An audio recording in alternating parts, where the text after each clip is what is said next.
Hi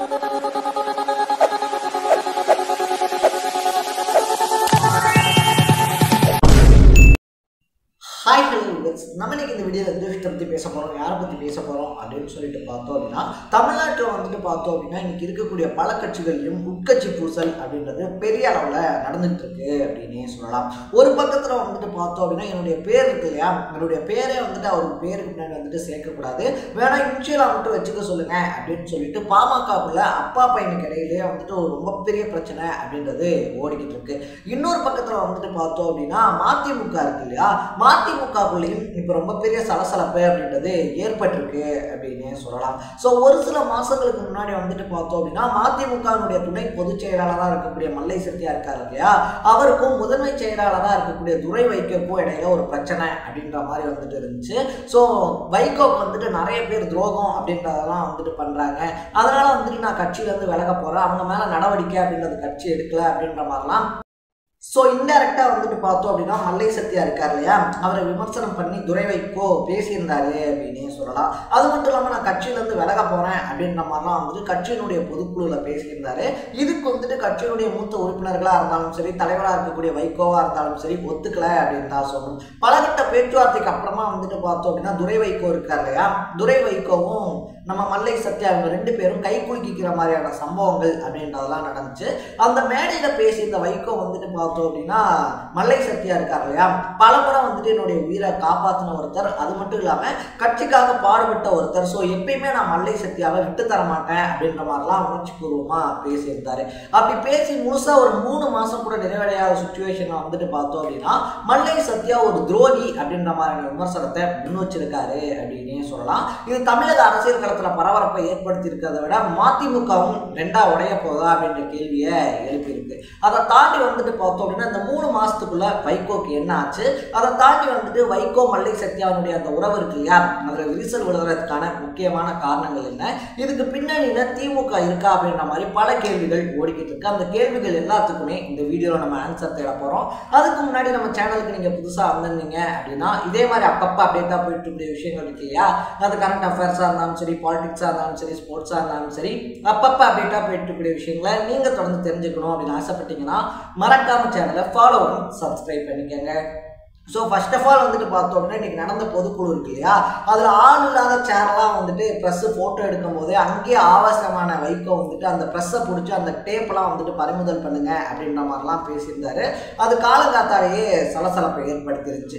so இப்படிப்பட்ட ஒரு சுச்சுவேஷனில் தான் வந்துட்டு பிரபாகரனுக்கு மாத்தையா எப்படி வந்துட்டு ஒரு துரோகியோ அதே மாதிரி வந்துட்டு மல்லை சத்யா எனக்கு ஒரு துரோகி அப்படின்னு சொல்லியிருந்தாரு. நான் மல்லை சத்யாவை கூட பிறக்காத தம்பி மாதிரி தான் வந்துட்டு பார்த்துருந்தேன். ஸோ என்னுடைய உயிரை வந்துட்டு பல டைம் காப்பாத்தினாரு, அது மட்டும் இல்லாம கட்சிக்கு விசுவாசமாகவும் இருந்தாரு. பட் இந்த லாஸ்ட் 2 வருஷமா வந்துட்டு பார்த்தோம்னா மல்லை சத்யா அப்படியே தலைகீழா மாறி இருக்காரு அப்படின்னு சொல்றாரு. ஸோ இதை பத்தி வைகோ சொல்லும் போது என்ன சொல்றாரு அப்படின்னு சொல்லி வந்து கேட்டோம் அப்படின்னா, இந்த 2 வருஷத்துல வந்துட்டு யார் யாரெல்லாம் வந்துட்டு மதிமுக கட்சி இருக்கு இல்லையா, அது நல்லா இருக்கக்கூடாது, அது செயலிழந்து போகணும் அப்படின்னு சொல்லி நினைச்சு கட்சியை விட்டு போடாங்களோ அவங்க எல்லார் கூடயுமே வந்துட்டு மல்லை சத்யா தொடர்புல இருக்காரு, அதுவும் வந்துட்டு நெருங்கில தொடர்புல இருக்காரு. கட்சி நல்லா இருக்கக்கூடாது அப்படின்னு சொல்லி நினைக்கிறவங்களோட டெய்லி வந்துட்டு பார்த்தோம் அப்படின்னா பேசுறதா இருந்தாலும் சரி, இல்லை திருமண விழாக்கள்லாம் இருக்கு இல்லையா, திருமண விழாக்களுக்கெல்லாம் வந்துட்டு ஒன்னா போறது, இந்த மாதிரியான சம்பவங்கள்ல தொடர்ந்து ஈடுபட்டுக்கிட்டே இருக்காரு. அது மட்டும் இல்லாம வந்துட்டு பார்த்தோம் அப்படின்னா 1 இல்லை 2 இல்லை 7 டைம் வந்துட்டு மல்லை சத்யா வெளிநாட்டுக்கு போயிருக்காரு. அப்படி வெளிநாட்டுக்கு போன ஒரு இடத்துல கூட வந்துட்டு அவர் மதிமுக காரன் அப்படின்னு சொல்லியோ, இல்லை மதிமுக துணை பொதுச் செயலாளராக இருக்கேன் அப்படின்னு சொல்லியோ கட்சியை வந்துட்டு முன்னிலைப்படுத்துறதே கிடையாது. மாமல்லபுரத்தினுடைய தமிழ்ச்சங்க தலைவராக வந்திருக்கேன் அப்படின்ற மாதிரி தான் அவர் பேசியிருந்தாரே தவிர எல்லா இடத்துலையுமே அவர் கட்சியையும் என்னையும் விட்டு கொடுத்துட்டாரு அப்படின்னு சொல்லியிருக்காப்ல. ஸோ இதை தாண்டி வந்துட்டு பார்த்தோம் அப்படின்னா மல்லை சத்யா பல துரோக செயல்கள் அப்படின்றதுல ஈடுபட்டுக்கிட்டு இருக்காரு.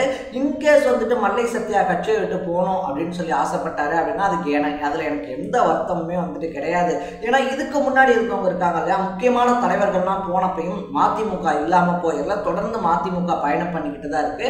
இன்கேஸ் மல்லை சத்யா போனாலும் மதிமுகக்கு எந்த விதமான பாதிப்பும் கிடையாது அப்படின்னு சொல்லி பேசி அரசியல் அரங்க அதிர வச்சிருக்காரு அப்படின்னு சொல்லலாம். ஸோ இதுக்கு பதிலடி தந்திருக்கக்கூடிய மல்லை சத்யா வந்துட்டு பார்த்தோம் அப்படின்னா இது முழுக்க துரை வைகோ இருக்காரு இல்லையா, அவரை கட்சியில் வந்துட்டு முன்னிலைப்படுத்தணும், முதன்மைப்படுத்தணும் அப்படின்றதுக்காக நடக்கக்கூடிய ஒரு விஷயம்.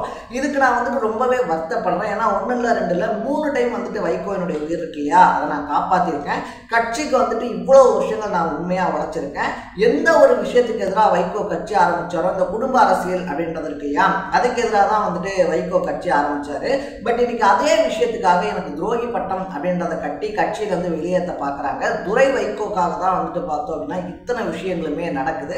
ஸோ எனக்கு இது வந்து ரொம்பவே கஷ்டப்படுத்தியிருக்கு அப்படின்னு சொல்லிட்டு அவருடைய மனக்குமுறல் அப்படின்றத கொட்டியிருக்காப்ல அப்படின்னே சொல்லலாம். அதை தாண்டி வந்துட்டு மதிமுகவில் வைகோக்கு அடுத்த கட்ட தலைவராக பார்க்கக்கூடிய மல்லை சத்யா இருக்கார் இல்லையா, அவருக்கும் அதிகப்படியான ஆதரவு அப்படின்றது மதிமுகவில் இருக்கு அப்படின்னு சொல்லி பேச்சுக்கள் அடிப்படுது.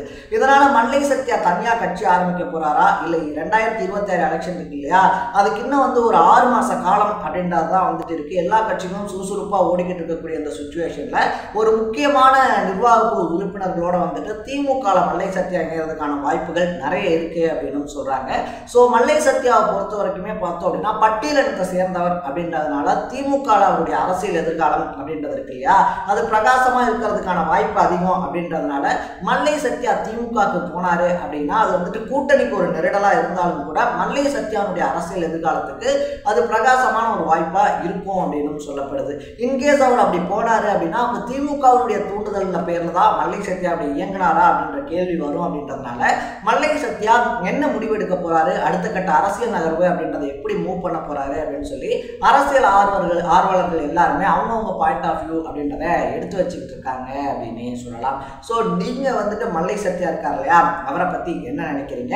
துரை வைகோனுடைய இந்த திடீர் மனமாற்றம் இருக்கு இல்லையா, என்னுடைய கூட பரவாத தம்பி மாதிரி இருந்த ஒருத்தனை இன்னைக்கு துரோகின்னு சொல்லக்கூடிய அந்த மனமாற்றம் இருக்கு இல்லையா, அது உண்மையாவே துரை வைகோனுடைய அரசியல் எதிர்காலத்துக்காக மல்லை சத்யாவை ஓரங்கட்டுறாரா அப்படின்னு உங்களுடைய பாயிண்ட் ஆஃப் வியூ வந்து உங்களுக்கு என்ன தோணுது அப்படின்றத கமெண்ட்ல போட்டு இதே மாதிரி அப்பப்போ அப்டேட்டா போயிட்டு இருக்கிற விஷயங்கள், அது கரண்ட் அஃபேர்ஸாக இருந்தாலும் சரி, பாலிடிக்ஸாக இருந்தாலும் சரி, ஸ்போர்ட்ஸாக இருந்தாலும் சரி, அப்பப்போ அப்டேட்டா போயிட்டு இருக்கிற விஷயங்களை நீங்க தொடர்ந்து தெரிஞ்சுக்கணும் அப்படின்னு ஆசைப்பட்டீங்கன்னா மறக்காம சேனலை ஃபாலோ பண்ணி சப்ஸ்கிரைப் பண்ணிக்கோங்க.